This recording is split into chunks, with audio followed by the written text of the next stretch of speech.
দ্রুত নুসরাত হত্যা মামলার চার্জশিট দেওয়া হবে জানালো পিবিআই। বাকিদের গ্রেপ্তারে অভিযান অব্যাহত। আটক শামীম 5 দিনের রিমান্ডে।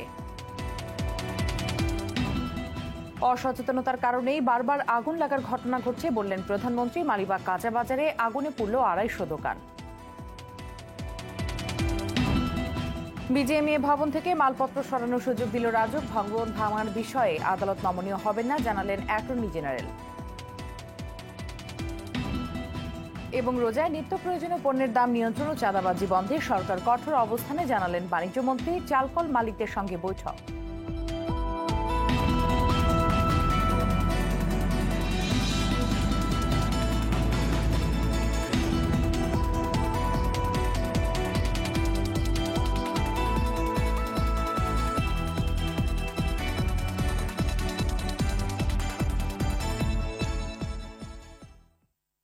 আসসালামু আলাইকুম, স্বাগত জানাচ্ছি আরটিভি সন্ধ্যার সংবাদে। শুনছিলেন মার্কেন্টাইল ব্যাংক সংবাদ শিরোনাম। পুরো সংবাদে আপনাদের সাথে আছি আমরা দুজন, আমি পারভিন মিতু এবং আমি সাবরিন শাকামিম।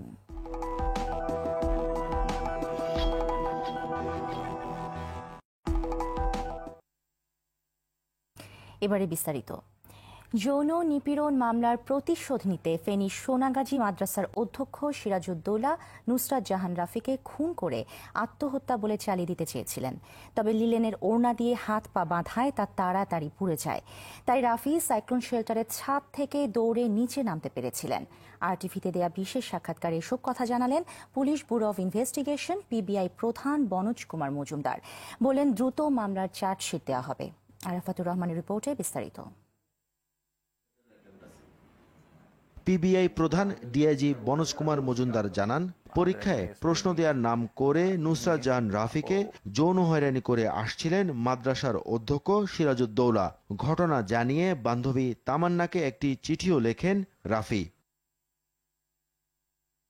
ঘটনা জানাজানি হলে অধ্যক্ষের বিরুদ্ধে মামলা করেন রাফির মা।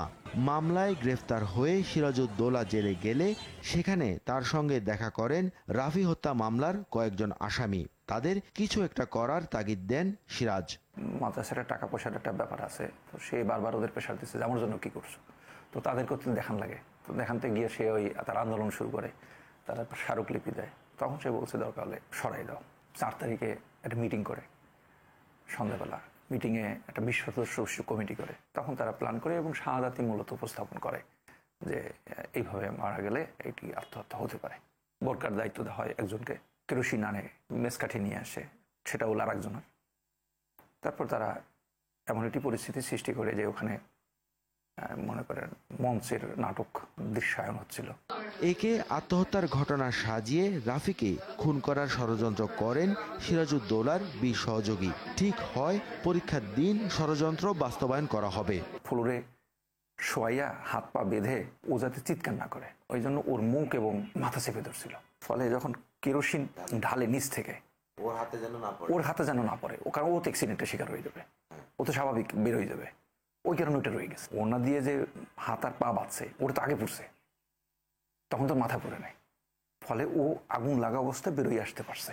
মামলার আসামিরা রাফিকে খুনের জন্য সাইক্লোন সেন্টারের ছাদকে বেছে নেয়। তাদের ধারণা ছিল চারদিকে উঁচু দেয়াল থাকায় সেখানে চিৎকার করলেও কেউ শুনতে পাবে না।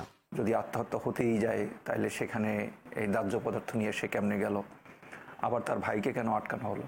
মানুষ আগেই রাগের ঠেলায় মাথার উপর ঢালে কেরোসিন, কিন্তু তার তোর মুখমণ্ডল পড়ে নেই। কেন ছাদ থেকে সিঁড়ি দিয়েই নামতে হলো? কারণ এরকম আগুন লাগলে তো সে ছাদ থেকেই পড়ে যাবে। এদিকে এই ঘটনায় সোনাগাজী থানার সাবেক ওসি মোয়াজ্জেমের বিরুদ্ধে করা সাইবার অপরাধ মামলা নিষ্পত্তির জন্য গঠন করা ট্রাইব্যুনালে পিআইবি থেকে মহিলা এসপি নিয়োগ দেওয়া হয়েছে। আমাদের একজন এসপি, উনি মেয়ে, ওকে আমরা নিয়োগ করেছি। আরাফাতুর রহমান, আরটিভি, ঢাকা। মাদ্রাসা ছাত্রী নুসরাত জাহান হত্যা মামলার আসামি আলিম পরীক্ষার্থী মোহাম্মদ শামীমের 5 দিনের রিমান্ড মঞ্জুর করেছেন আদালত। দুপুরে ফেনীর সিনিয়র জুডিশিয়াল ম্যাজিস্ট্রেট শরাফুদ্দিন আহমেদ এ আদেশ দেন। এর আগে 7 দিনের রিমান্ড চেয়ে তাকে আদালতে হাজির করে পিবিআই। শুনানি শেষে আদালত 5 দিনের রিমান্ড মঞ্জুর করেন। বাদীপক্ষের আইনজীবী শাহজাহান সাজু জানান, হত্যাকাণ্ডে মোহাম্মদ শামীম জড়িত ছিল, সে কেরোসিন সরবরাহ করে। একই আদালতে গতকাল স্বীকারোক্তিমূলক জবানবন্দি দেয় আরেক আসামি শরীফউদ্দিন আহমেদ। এ সময় হত্যাকাণ্ড সম্পর্কিত নানা বিষয় স্বীকার করে সে।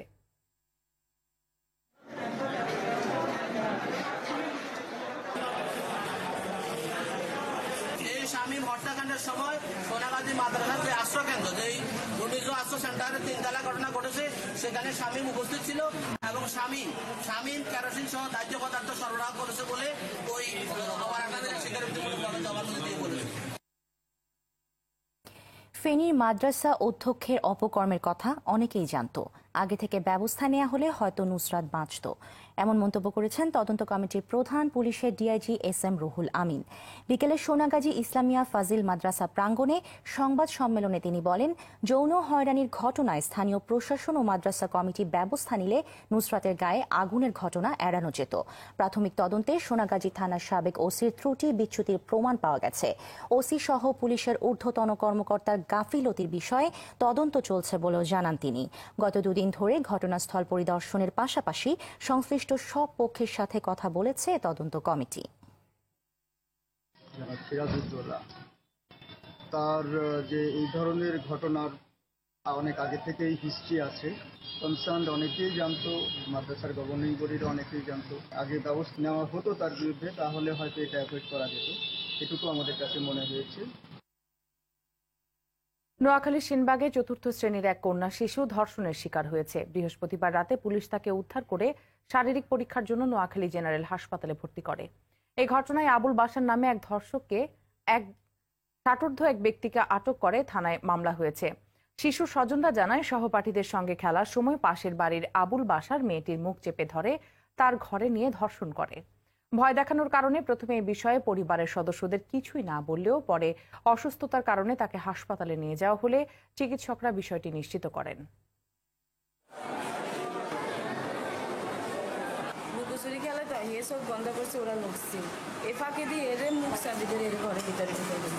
প্রাথমিক পরীক্ষাগুলো, শারীরিক পরীক্ষা এবং প্যাথোলজিক্যাল পরীক্ষাগুলো নেওয়া হয়েছে। আমরা বাকি পরীক্ষাগুলো আজকে কমপ্লিট করে দ্রুততার সাথে রিপোর্ট দিয়ে দেব।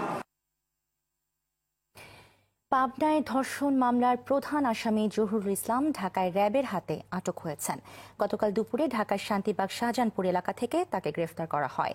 14 এপ্রিল পাবনার বেড়া উপজেলার দিঘলকান্দি থেকে এক স্কুল ছাত্রী কাশীনাথপুর যাওয়ার জন্য সিএনজি চালিত অটোরিকশায় ওঠে। অটোরিকশা চালক জহুরুল ইসলাম ও তার বন্ধু আল আমিন ওই স্কুল ছাত্রীকে কাশীনাথপুর না নামিয়ে পাবনার সাথিয়ার একটি নির্জন বাবলা বাগানে নিয়ে ধর্ষণ করে ফেলে রেখে পালিয়ে যায়। পরে নির্যাতিতের মা বাদী হয়ে থানায় মামলা করেন। র্যাব জানায়, প্রাথমিক জিজ্ঞাসাবাদে আসামি জহুরুল ধর্ষণে জড়িত থাকার কথা স্বীকার করেছে। যে কোনো দুর্ঘটনার বিষয়ে মানুষকে সচেতন হতে হবে, এই কথা জানিয়ে সচেতন না থাকার কারণে বারবার বনানীর মতো বড় আগুনের ঘটনা ঘটছে বলে মন্তব্য করেছেন প্রধানমন্ত্রী শেখ হাসিনা। সকালে নিজ কার্যালয়ে জাতীয় দুর্যোগ ব্যবস্থাপনা কাউন্সিলের সভায় এ কথা বলেন তিনি। এ সময় দুর্যোগ ব্যবস্থাপনায় প্রত্যেক মানুষকে সচেতন হওয়ার পাশাপাশি দুর্যোগে করণীয় কি তা জানার আহ্বান জানান প্রধানমন্ত্রী। এছাড়া বহুতল ভবন নির্মাণে সকলকে সচেতন হওয়ার পরামর্শ দেন সরকার প্রধান। একটা বহুতল ভবনে আগুন লাগলো, সেখানে যে জিনিসটা লক্ষণীয় ছিল যে সেখানে যারা কর্মরত ছিলেন তাদের মাঝে কোনো সচেতনতা ছিল না। এমনকি সেখানে যে ফায়ার এক্সিট আছে সেটা সম্পর্কেও তারা জানে না। আগুন লাগলে কি করতে হবে, বা পানিতে পড়লে কি করতে হবে, বা কোনো ঝড় আসলে কি করতে হবে, এই ব্যাপারে নিজেদের একটা নিজস্ব প্রস্তুতিও থাকা দরকার। খুব ছোট আকারে কিছু দিক নির্দেশনা, এই নির্দেশনাগুলি ব্যাপকভাবে প্রচার করা দরকার। প্রত্যেকটা প্রতিষ্ঠান স্ব প্রতিষ্ঠানের জন্য যেমন করবে, আর জাতীয়ভাবে এটা করতে হবে যে কোনো দুর্যোগ আসলে আমাদের করণীয়টা কি।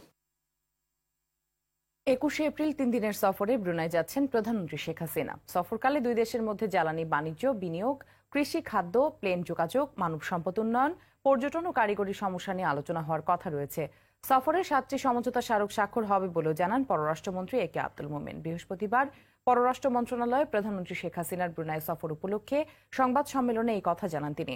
এই সময় কারাবন্দী বিএনপি চেয়ারপারসন খালেদা জিয়ার লন্ডনে যাওয়া নিয়ে কোনো তথ্য পররাষ্ট্র মন্ত্রণালয়ের কাছে নেই বলে জানান মন্ত্রী। এখনো পর্যন্ত আমরা কোনো তথ্য পাই। মাননীয় প্রধানমন্ত্রীর সফর দুই দেশের মধ্যে বন্ধুত্বপূর্ণ সম্পর্ক আরো দৃঢ়তর করার পাশাপাশি জ্বালানি, বাণিজ্য, বিনিয়োগ, কৃষি, খাদ্য, বিমান যোগাযোগ, মানব সম্পদ উন্নয়ন, পর্যটন ও ও কারিগরি সহায়তা ইত্যাদি ক্ষেত্রে দ্বিপাক্ষিক সহযোগিতা সম্প্রসারণে বিশেষ অবদান রাখবে বলে আমরা বিশ্বাস করি। রাজধানীর হাতিরঝিলে বিজিএমইএ ভবন থেকে মালামাল সরানোর সুযোগ দিল রাজধানী উন্নয়ন কর্তৃপক্ষ রাজুক। কোনো প্রতিষ্ঠান যেন ক্ষতির মুখে না পড়ে সেদিকে খেয়াল রেখেই অনুমতি দেওয়া হয়েছে বলে জানান রাজুকের নির্বাহী ম্যাজিস্ট্রেট। এদিকে অ্যাটর্নি জেনারেল জানিয়েছেন বিজিএমইএ ভবন ভাঙা নিয়ে সময় চাওয়ার বিষয়ে আদালত নমনীয় হবেন না। বিস্তারিত জানাচ্ছেন নাজিফ ফরাইসি। হাতিরঝিল প্রকল্পে অবৈধভাবে নির্মিত বিজিএমইএ ভবন ভাঙার কার্যক্রম শুরুর আগে গেল মঙ্গলবার সন্ধ্যায় ভবনটি সিলগালা করে দেয় রাজুক। কিন্তু ওই দিন অনেক প্রতিষ্ঠান সব মালামাল সরাতে না পারায় একদিন বিরতি দিয়ে বৃহস্পতিবার আবারও তাদের সুযোগ দেয়া হয়। রাজুকের নির্বাহী ম্যাজিস্ট্রেট সিলগালা তালা খুলে দিলে ভবন থেকে মালামাল সরিয়ে নেয় বিভিন্ন প্রতিষ্ঠান। 50% জিনিস আমরা সেদিন মুভ করেছি। গতকাল আমাদেরকে আর কোনোভাবেই ঢুকতে দেওয়া হয় নাই। আমরা আজকে আবার পারমিশন নিয়ে আবার ঢুকেছি। সো আজকের মধ্যে আমরা যা বাকি ছিল তার মধ্যে আমার বিশেষ করে গুরুত্বপূর্ণ ডকুমেন্টস বা ফার্নিচার যেগুলো ওগুলি আমরা মুভ করার চেষ্টা করছি। আমাদের বিজিএমের মালামাল আছে অল্প কিছু, বেশি একটা নেই। মোটামুটি বলতে পারেন যে আমরা 70% মালামাল আগেই নিয়ে নিয়েছি। ওই ফিক্স আপ যেগুলো আছে ওগুলো বের করা যাবে না, ওগুলো বের করতে আরও সময় লাগবে, রেখে যেতে পারে, এখানে করার কিছু নেই। পরে ভবনটি ফের সিলগালা করে পুলিশের হেফাজতে দেয়া হয়। প্রাথমিক পর্যায়ে 16 তারিখে আমরা কিছু অপারেশন করেছি। আরও কিছু প্রতিষ্ঠান আছে, তাদের কিছু মালামাল ছিল এবং তাদের আবেদনের প্রেক্ষিতে আজকে আমরা খুলে দিয়েছিলাম। আমরা 5টা পর্যন্ত সময় দিয়েছিলাম, 5টার পরে আমরা এটা আবার এটাকে তালাবদ্ধ করে দিয়েছি। সামনে কি আর সময় দেওয়া হবে কিনা? এটা আবেদনের কেউ যদি আবেদন করে সেটা অথরিটি ডিসিশন নেবেন, এটা অথরিটির বিষয়।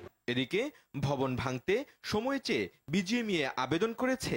সুপ্রিম কোর্টের আইনজীবী মঞ্জিল মোর্শেদের এমন বক্তব্য প্রসঙ্গে অ্যাটর্নি জেনারেল জানান, আদালতের নির্দেশের বাইরে যাওয়ার সুযোগ নেই। দরখাস্ত করলে দরখাস্ত আদালতে যাবে এবং আদালত সিদ্ধান্ত দেবেন। আমার মনে হয় না যে আদালতের ব্যাপারে কোনো রকম নমনীয় হবে। ভাঙার আদেশটা হলো বিজিএমইর প্রতি দেওয়া আছে। তারা যদি এই ব্যাপারে পদক্ষেপ না নেয় সেক্ষেত্রে রাজুককে আদেশ দেওয়া আছে। বুধবার বিজিএমইএ ভবন ভেঙে ব্যবহারযোগ্য মালামাল বিক্রির জন্য 24শে এপ্রিল পর্যন্ত সময় দিয়ে দরপত্র আহ্বান করেছে রাজুক। আর গৃহায়ন ও গণপূর্ত মন্ত্রী জানিয়েছেন 25শে এপ্রিল অবৈধ ভবনটি ভাঙার প্রক্রিয়া চূড়ান্ত হবে। নাজিফ ফরাইজি, আরটিভি, ঢাকা। আসছে পবিত্র রমজানে নিত্য প্রয়োজনীয় পণ্যের দাম নিয়ন্ত্রণে ও চাঁদাবাজি বন্ধে সরকার কঠোর অবস্থানে রয়েছে বলে জানালেন বাণিজ্যমন্ত্রী। বললেন, কোনো অজুহাতে রমজানে নিত্য প্রয়োজনীয় জিনিসপত্রের দাম বাড়তে দেওয়া হবে না। দুপুরে নিজ মন্ত্রণালয়ে চালকল মালিকদের সঙ্গে বৈঠক শেষে সাংবাদিকদের এসব কথা জানান তিনি। মারুফ রেজার রিপোর্ট। আসছে মাসের প্রথম সপ্তাহে শুরু হচ্ছে পবিত্র রমজান। সংযমের মাসটিতে যে বিষয় বরাবরই সংযমের মধ্যে থাকে না তা হলো রমজানের বাজার। নিত্য প্রয়োজনীয় জিনিসপত্রের দাম সারা বছর যেমন তেমন পবিত্র মাসটি এলেই বেড়ে যায় কয়েক গুণ। তবে এবার তেমনটি হবে না বলে সবাইকে আশ্বস্ত করলেন বাণিজ্যমন্ত্রী। বলেন, 24 ঘন্টা মনিটরিং ব্যবস্থা থাকবে রমজানের বাজার। কেউ সুযোগ নিচ্ছে কিনা সেটা লক্ষ্য করছে। যারা বড় ব্যবসায়ী ইম্পোর্ট করে তাদের সাথে যোগাযোগ রাখছে। ছোলা বলেন, চিনি বলেন, তেল বলেন, ডাল বলেন, যেগুলো তো আমরা স্টক করে ফেলবো। চেষ্টা করব যেন মালের পণ্য আনা নেওয়াতে সমস্যা না হয়, মানুষজন যেন পায়। এছাড়া চাঁদাবাজি বন্ধেও নেওয়া হচ্ছে কঠোর ব্যবস্থা। 2-1 দিনের মধ্যে আমরা সমস্ত ডিভিশনে চিঠি দিয়ে দেব। নেক্সট উইকে এটা ব্যবস্থা করবেন যাতে করে পথে চাঁদাবাজি কোথাও না হয়। সেটার বিরুদ্ধে আমরা শক্ত অবস্থান নেব। পুলিশ ডিপার্টমেন্টকে বলবো এবং আমাদের যারা বাজার মনিটরিং করেন এবং এই ব্যাপারে যাদের জানানো দরকার আমরা সবখানেই শক্ত অবস্থান নেব। বৈঠকে চালকল মালিকরা চাল রপ্তানির প্রস্তাব দিলে সংশ্লিষ্ট মন্ত্রণালয়ের সঙ্গে আলাপ করে সিদ্ধান্ত নেওয়ার কথা জানান বাণিজ্যমন্ত্রী। যখন আমরা শিওর হব যে আমাদের সারপ্লাস আছে, আগে আমরা ঠিক করি। মারুফ রেজা, আরটিভি, ঢাকা। আসন্ন রমজান উপলক্ষে ফল, খেজুর সহ অন্যান্য ইফতারি সামগ্রীতে রাসায়নিক পদার্থের উপস্থিতি পরীক্ষায় অভিযান চালিয়েছে বাংলাদেশ মান নিয়ন্ত্রণ সংস্থা বিএসটিআই। সকালে রাজধানীর মিরপুরে বেশ কয়েকটি সুপার শপ ও ফলের দোকানে এই অভিযান চালানো হয়। তবে ফরমালিন না পাওয়া গেলেও অন্যান্য রাসায়নিক পদার্থ আছে কিনা তা পরীক্ষায় গবেষণাগারে নিয়ে যাওয়া হয়েছে কয়েক ধরনের পণ্য। তবে এটিকে স্বাগত জানিয়েছেন ব্যবসায়ীরা। এর আগে পানি সরবরাহ কাজে ব্যবহৃত জারের মান ঠিক না থাকায় তা নষ্ট করে বিএসটিআই।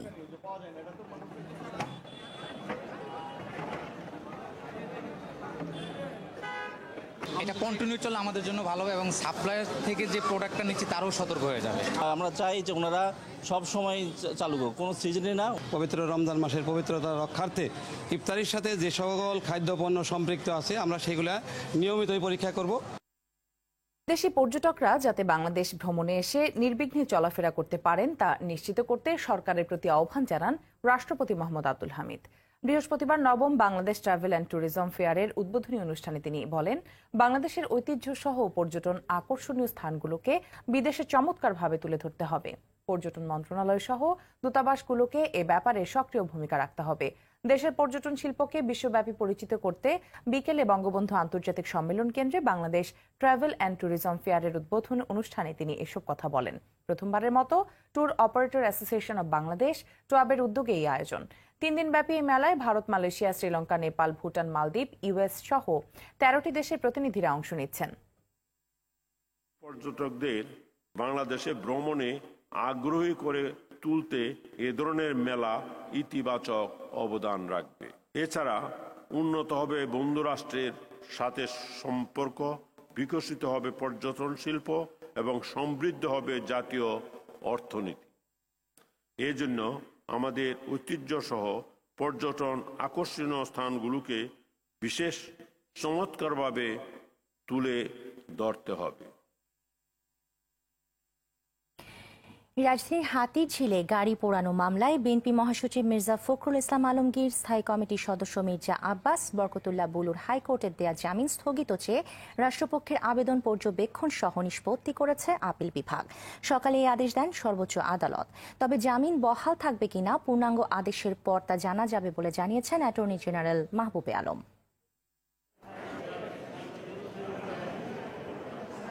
যে প্রেফারেবলি 4 উইকস কথাটা ছিল, নিশ্চয়ই আদালত নতুনভাবে হয়তো কিছু বলবেন, কিছু না বললে আমাদের পিটিশন খারিজ করতেন, কিন্তু আমাদের পিটিশন খারিজ করা হয়নি, এটা নিষ্পত্তি করা হয়েছে। রায়টা পাওয়ার পরে আমরা বুঝবো যে হাইকোর্ট ডিভিশন যে সমস্ত ক্ষেত্রে চার্জশিট দাখিল পর্যন্ত জামিন দিয়েছিলেন, যদি আপিল বিভাগ সেই আদেশটা ওই পর্যন্ত না বহাল রাখে, আগাম জামিন দেওয়া যাবে নির্দিষ্ট একটা সময়ের জন্য। যদি এইরকম সিদ্ধান্তে অটল থাকেন তাহলে যাদের জামিন দেওয়া হয়েছিল চার্জশিট দাখিল পর্যন্ত, সেই জামিন আর থাকবে না। বিএনপি মহাসচিব মির্জা ফখরুল ইসলাম আলমগীর বলেছেন, দেশে মানুষের জীবনের কোনো নিরাপত্তা নেই, নেই কোনো জবাবদিহিতাও ন্যায় বিচার।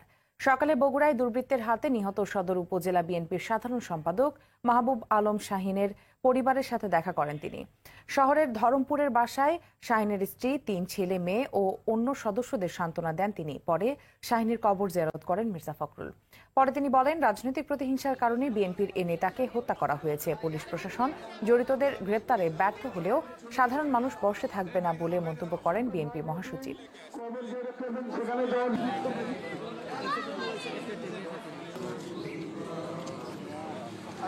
পুড়িয়ে মারা সবকিছু চলছে অবলীলায়, কারণ কোথাও কোনো জবাবদিহিতা নাই, কাউকে কোথাও কোনো অ্যাকাউন্টেবিলিটি নাই, কোনো বিচার নাই। আজকে সেই জন্য এই অবস্থায় জনগণকেই সে দায়িত্ব গ্রহণ করতে হয়, জনগণকেই আজকে রুখে দাঁড়াতে হবে সমস্ত হত্যাকাণ্ড, অন্যায়, সমস্ত অবিচারের বিরুদ্ধে।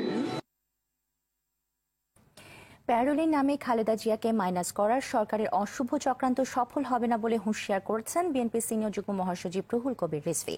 তিনি বলেন, প্যারোলের বিষয়ে বিএনপি কিছুই জানে না, অথচ কিছু গণমাধ্যম এ নিয়ে মন গড়া খবর ছাপাচ্ছে। নয়াপল্টনে দলীয় কার্যালয়ে এক সংবাদ সম্মেলনে এসব কথা বলেন তিনি। রিজভীর অভিযোগ, সরকারি দলের লোকজনের আশ্রয়ে ফেনীতে আগুন দিয়ে নুসরাতকে হত্যা করা হয়।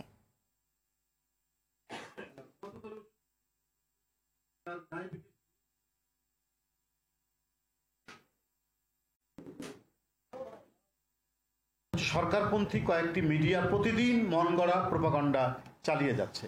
এই প্রোপাগান্ডাগুলোর সাথে গোয়েন্দা সংস্থাগুলো জড়িত বলে ব্যাপক গুঞ্জন রয়েছে। প্যারোলের নামে মাইনাস তত্ত্বের অশুভ চক্রান্তে করে লাভ হবে না। আদালতের উপর থেকে অবৈধ হস্তক্ষেপ বন্ধ হলেই আমাদের নেত্রী বিএনপি চেয়ারপারসন আইনি প্রক্রিয়ায় জামিনে বেরিয়ে আসবেন। নারী নির্যাতনের প্রতিবাদ করায় ফেনীর সোনাগাজীর মাদ্রাসা ছাত্রী নুসরাত জাহান রাফিকে আগুনে পুড়িয়ে হত্যা করেছে ক্ষমতাসীন দলের নেতাকর্মীরা। আবাসিকে গ্যাসের প্রিপেইড মিটার বসানো গেলে অপচয় ঠেকানোর পাশাপাশি গ্রাহকেরও অর্থ সাশ্রয় হবে, এমন মত ভোক্তা ও বিশ্লেষকদের। তবে বাস্তবতা হচ্ছে মিটার বসানোর ব্যাপারে ধীর গতিতে এগোচ্ছে তিতাস কর্তৃপক্ষ। তারা বলছেন অবকাঠামোর কাজ অনেক দূর এগিয়ে গেলেও ডেটা সেন্টার পুরোপুরি সচল না হওয়ায় সব এলাকায় মিটার দেওয়া যাচ্ছে না। এদিকে শিল্পে ইভিসি মিটার ব্যবহার নিয়ে ভোগান্তির কথা জানাচ্ছেন শিল্প মালিকরা। গ্যাস খাত নিয়ে সেলিম মালিকের ধারাবাহিক রিপোর্টের শেষ পর্ব ছবি তুলেছেন আলাউদ্দিন আলী। রাজধানীর মিরপুরের বেশ কয়েকটি বাসায় বসানো হয়েছে গ্যাসের প্রিপেড মিটার। এর আগে বিদ্যুতের প্রিপেড মিটারে ভুতুরে বিলের অভিযোগ থাকলেও গ্যাসের ক্ষেত্রে এমনটি হবে না বলে আশা গ্রাহকদের। গ্যাস আছে কিন্তু গ্যাসটা তারা ব্যবহার করে না, তাদের ওই সরকারি রেটটা টাকাটা দিতে হয়, এই ক্ষেত্রে তাদের সেভ আছে। ভালো মতো যাতে আমরা ইউজ করতে পারি, গ্রাহকরা ইউজ করতে পারে, সেই জন্যই এই সরকারের দৃষ্টি আকর্ষণ করতেছি। বিশ্লেষকরা মনে করেন আবাসিকে গ্যাসের শৃঙ্খলা ফেরাতে প্রিপেড মিটার সহায়তা করবে। বাইরের কোনো মহল এসে কোথাও বিশেষ সুবিধা দিয়ে চাপ বৃদ্ধি করলো কোনো এলাকায় চাপ বৃদ্ধি করলো না, এবং তার ফলে দামের হেরফের হলো এবং একের দাম আরেকে দিয়ে দিল, এই জিনিসটা তাহলে নষ্ট হয়ে যাবে। যে পরিমাণ গ্যাস আমরা ব্যবহার করি তার চেয়ে প্রায় দ্বিগুণ মূল্য আমাদের কাছ থেকে নিয়ে যাচ্ছে। মিটার থাকলে সেটা যদি রেকর্ডেড হতো তাহলে আর এটা সম্ভব হতো না। এখানে দুটো জায়গায় আপনাকে নজর দিতে হবে। একটা হচ্ছে মিটারিং সিস্টেমটা সুন্দরভাবে বসাতে হবে এবং এটাকে মনিটর করতে হবে যে এখানে কোনো দুর্নীতি হচ্ছে না। মিটার বসানো নিয়ে বিতরণ প্রতিষ্ঠান তিতাস গ্যাসের সবশেষ তথ্য বলছে 2015 সাল থেকে গত মাস পর্যন্ত সারা দেশে 1,10,400 মিটার বসানো হয়েছে। অথচ 2020 সালের মধ্যে 2 লাখ মিটার বসানোর লক্ষ্য আছে তিতাসের। আমাদের ডেটা সেন্টার যেটা দিয়ে প্রিপেড অ্যাক্টিভিটিসটাকে পরিচালিত করা হয় সেটি অবকাঠামোভাবে নির্মাণ কাজ শেষ হয়ে গেছে, তো সফটওয়্যারের ডেভেলপমেন্টের কাজটা একটু বাকি আছে। এটি আগামী 2 সপ্তাহের ভিতরে সম্পন্ন হবে, তারপর আমরা ব্যাপকভাবে প্রিপেড মিটার অ্যাক্টিভেট করতে পারবো এবং একটা পর্যায়ে আসবে প্রিপেড মিটার স্থাপন এবং অ্যাক্টিভেট করার সংখ্যা প্রায় পাশাপাশি চলবে। এদিকে দীর্ঘ প্রতীক্ষার পর বেশ কয়েকটি শিল্প কারখানায় ইভিসি মিটার বসানো হলেও বিল নিয়ে ভোগান্তি কমছে না। আমাদের মিটারে যতটুকু পর্যন্ত গ্যাস প্রেসার শো করছে, কিন্তু আমরা বাস্তবে ব্যবহারে যা ততটা পাচ্ছি না, এখানে হাওয়ার পরিমাণ বেশি। যেটা স্যাংশন দেওয়া আছে 10 প্রেসারের ভলিউমটা দিয়ে তারা বিলটা করতেছে। এতে করে দেখা যায় আমি অরিজিনালি প্রেসার পাচ্ছি 4, কিন্তু উনি আমার কাছ থেকে বিল নিচ্ছে 10-এর। তাতে দেখা যাবে আমার ডাবল টাকা উনি নিয়ে নিচ্ছে, কিন্তু আমি কিন্তু গ্যাস পাচ্ছি না। এ নিয়ে তিতাস কর্তৃপক্ষের সঙ্গে যোগাযোগ করা হলে কেউ কথা বলতে রাজি হননি। সেলিম মালিক, আরটিভি, ঢাকা। বগুড়ায় সাবেক সেনা সদস্য মুক্তিযোদ্ধা ইয়াসিন আলী মোল্লা হত্যা মামলায় বাবা ছেলে সহ 5 জনের ফাঁসির আদেশ দিয়েছে আদালত। অন্য 4 আসামিকে বিভিন্ন মেয়াদে সাজা দেওয়া হয়। দুপুরে বগুড়া জজ আদালতের বিচারক নরেশ চন্দ্র সরকার এই আদেশ দেন। 2006 সালের 17 জুন নিজ বাড়িতে খুন হন মুক্তিযোদ্ধা ইয়াসিন আলী। এদিকে চাঁপাইনবাবগঞ্জে এক তরুণীকে গণধর্ষণের পর হত্যা মামলায় 5 জনের মৃত্যুদণ্ডাদেশ দিয়েছে আদালত। সেই সঙ্গে প্রত্যেককে 1 লাখ টাকা করে জরিমানা করা হয়। জেল, নারী ও শিশু নির্যাতন দমন ট্রাইব্যুনাল 2-এর বিচারক মোহাম্মদ শওকত আলী এ রায় দেন। এছাড়া ময়মনসিংহের ঈশ্বরগঞ্জে জমি নিয়ে বিরোধে মরাজের মা হত্যা মামলায় 2 জনকে মৃত্যুদণ্ডাদেশ দিয়েছে আদালত। অন্য 2 আসামিকে 3 বছর করে কারাদণ্ড দেওয়া হয়।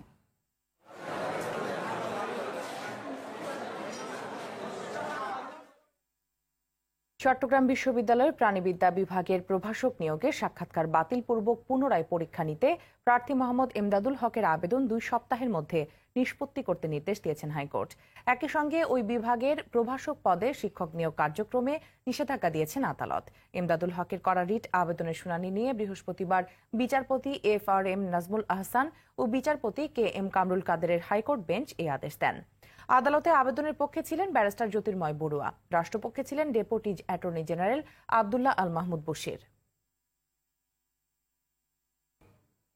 তিন জেলায় সড়ক দুর্ঘটনায় ৮ জন মারা গেছেন। সকালে দিনাজপুর সদর উপজেলার চুনিয়াপাড়ায় অটোরিকশাকে চাপা দেয় যাত্রীবাহী বাস।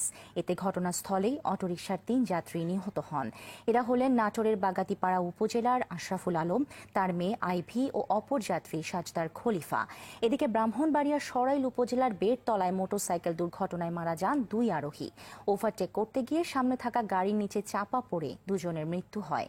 জেলার কসবা উপজেলার নোয়াপাড়ায় ট্রেনের ধাক্কায় এক যুবক মারা গেছেন।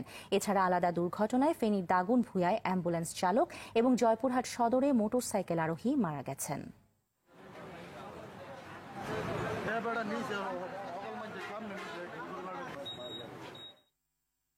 কৃত্রিম পা পেয়েছেন বাস চাপায় বাম পা হারানো রাসেল সরকার। সকালে সাভারের পক্ষাঘাতগ্রস্তদের পুনর্বাসন কেন্দ্র সিআরপিতে তার পা সংযোজন করা হয়।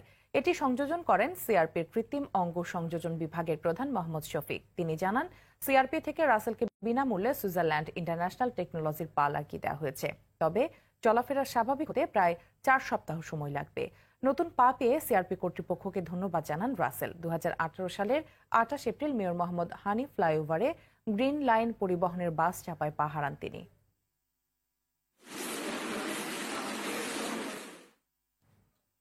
কিশোরগঞ্জের বাজিতপুরে বিদ্যুৎস্পৃষ্ট হয়ে মিষ্টু মিয়া ও সুমন মিয়া নামে 2 কৃষকের মৃত্যু হয়েছে। এ সময় আহত হন আরও 2 জন। সকালে উপজেলার বেলভিটা হাওরে মৎস্য ঘেরে বিদ্যুতের তার ছিঁড়ে পড়লে এই দুর্ঘটনা ঘটে। রাজশাহীর পদ্মা নদীর টিবাঁধ এলাকা থেকে এক যুবকের অর্ধগলিত মরদেহ উদ্ধার করেছে পুলিশ। সকালে মরদেহটি উদ্ধার করে মর্গে নেওয়া হয়। ঝালকাঠির রাজাপুর উপজেলার গালুয়া দুর্গাপুর এলাকায় রিকশা চালকের মরদেহ উদ্ধার করেছে পুলিশ। অপরদিকে সুনামগঞ্জ উপজেলার ধোপাজান নদীতে ব্যবসায়ীকে কুপিয়ে হত্যা করেছে দুর্বৃত্তরা। চট্টগ্রাম নগরীতে বসত ঘরে আগুনের ঘটনায় পুড়ে মারা গেছে এক নারী। নড়াইল পৌরসভার বেনাডোব গ্রামে শম্পা বেগম নামে এক গৃহবধূকে শ্বাসরোধ করে হত্যার অভিযোগ উঠেছে।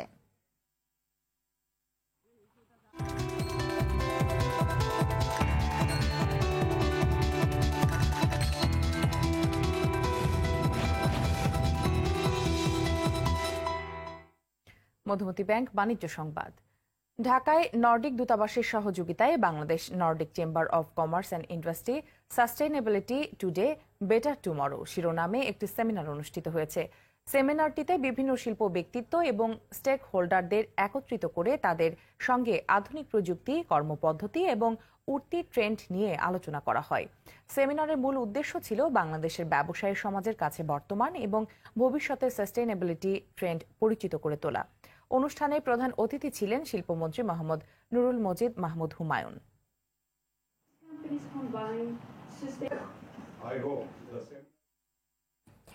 অগ্নিকাণ্ড থেকে নিজেকে রক্ষার পাশাপাশি ভবনের ক্ষয়ক্ষতি কমানোর লক্ষ্যে গণসচেতনতামূলক কর্মশালা করেছে Bangladesh infrastructure finance fund limited. সম্প্রতি বেশ কিছু অগ্নিকাণ্ডের ঘটনায় উদ্ভূত শঙ্কায় প্রতিরোধমূলক গণসচেতনতা সৃষ্টির লক্ষ্যে আজ সিডাপ মিলনায়তনে বিল্ডিং ম্যানেজমেন্ট সিস্টেম ও ফায়ার সেফটি বিষয়ে দিনব্যাপী সিম্পোজিয়ামের আয়োজন করে প্রতিষ্ঠানটি। কর্মশালায় ফায়ার সার্ভিসের পরিচালক মেজর শাকিল নেওয়াজ, বুয়েটের শিক্ষক ডক্টর মাকসুদ হেলালি সহ দেশীয় বিদেশি বিশেষজ্ঞরা উপস্থিত ছিলেন।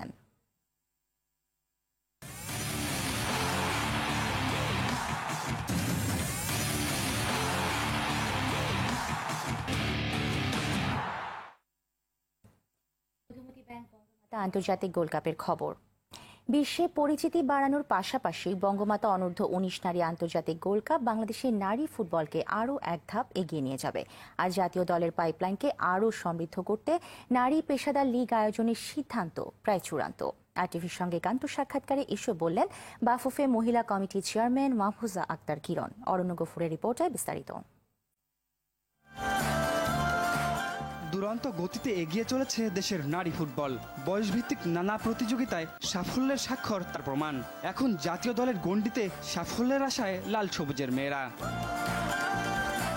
এ মেয়েদের ফুটবলার হিসেবে গড়তে যার ভূমিকা সবার আগে তিনি মাহফুজা আক্তার কিরণ। পর্দার অন্তরালে ঘাম ঝরিয়ে যাচ্ছেন সুবিধাবঞ্চিত তৃণমূল থেকে উঠে আসা মেয়েদের পেশাদার ফুটবলের সুবিধা পৌঁছে দিতে। তারই অংশ বঙ্গমাতা আন্তর্জাতিক গোল্ড কাপের আয়োজন।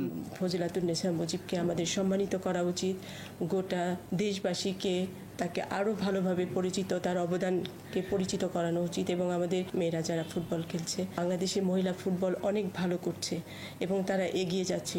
তো বঙ্গমাতার মাধ্যমে যদি মেয়েদের এই লেভেলের একটা ইন্টারন্যাশনাল টুর্নামেন্ট হয়, তাহলে ওয়ার্ল্ড ওয়াইড মেয়েরা আরও পরিচিত হবে এবং বাংলাদেশের মহিলা ফুটবল আরও এক স্টেপ ইন্টারন্যাশনালি এগিয়ে যাবে। সারা বছর বাফুফের তত্ত্বাবধানে চলছে মেয়েদের প্রশিক্ষণ ও আবাসিক ক্যাম্প।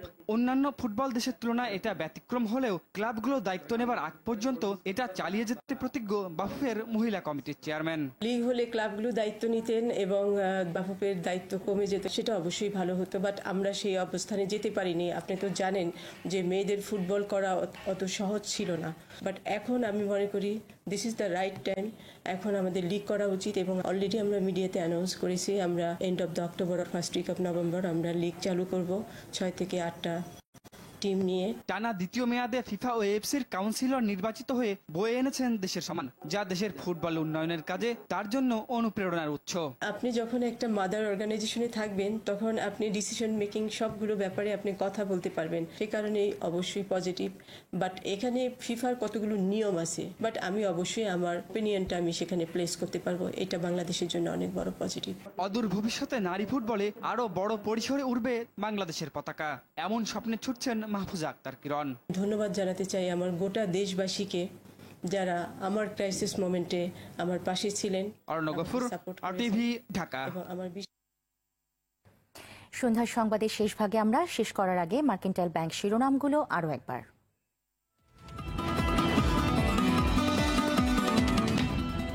দ্রুত নুসরাত হত্যা মামলার চার্জশিট দেওয়া হবে জানালো পিবিআই। বাকিদের গ্রেফতারে অভিযান অব্যাহত, আটক শামীম 5 দিনের রিমান্ডে। অসচেতনতার কারণেই বারবার আগুন লাগার ঘটনা ঘটছে বললেন প্রধানমন্ত্রী। মালিবাগ কাঁচা বাজারে আগুনে পুড়ল 250 দোকান। বিজিএমইএ ভবন থেকে মালপত্র সরানোর সুযোগ দিল রাজুক। ভবন ভাঙার বিষয়ে আদালত নমনীয় হবেন না জানালেন অ্যাটর্নি জেনারেল। এবং রোজায় নিত্য প্রয়োজনীয় পণ্যের দাম নিয়ন্ত্রণ ও চাঁদাবাজি বন্ধে সরকার কঠোর অবস্থানে জানালেন বাণিজ্যমন্ত্রী। চালকল মালিকদের সঙ্গে বৈঠক। সন্ধ্যার সংবাদ এ পর্যন্তই। RTV সবশেষ সংবাদ জানতে যে কোনো মোবাইল ফোন থেকে 24141 নম্বরে ডায়াল করুন। আর মোবাইল ফোনের সংবাদ দেখতে অ্যাপ স্টোর, গুগল প্লে বা উইন্ডোজ স্টোর থেকে ডাউনলোড করুন RTV অ্যাপস। এছাড়াও তাৎক্ষণিক ও বিনোদন সংবাদ জানতে বিশ্বের যে কোনো প্রান্ত থেকে ভিজিট করুন facebook.com/RTV অনলাইন এবং youtube.com/RTV ডিজিটালস। ধন্যবাদ সবাইকে। ধন্যবাদ।